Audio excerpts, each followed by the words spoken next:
আসসালামু আলাইকুম। ওয়ালাইকুম আসসালাম। বড় ভাই, আপনি বলে মসজিদ কমিটিতে ঢুকলেন? হরে সকলে মিলে ধরলো, তাই মসজিদ কমিটিতে ঢুকলাম। কি আর করবো, সবাই মিলে ধরছে। কিন্তু আপনি যে একটা খারাপ লোক, সেটা কি মসজিদ কমিটি জানে? আপনি যে সুদ খান, এটা কি সওয়াবের কাজ? এটা কি খারাপ কাজ নয়?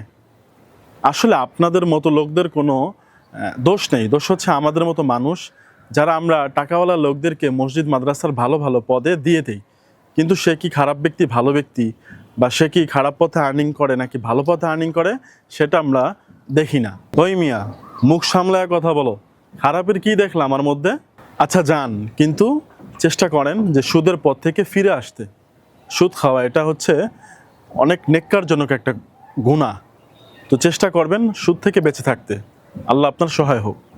শোনো মিয়া, তবে তুমি একটু বেশি বুঝো। এত বোঝা ভালো না। এখন যাই, পরে কথা হবে তোমার সাথে।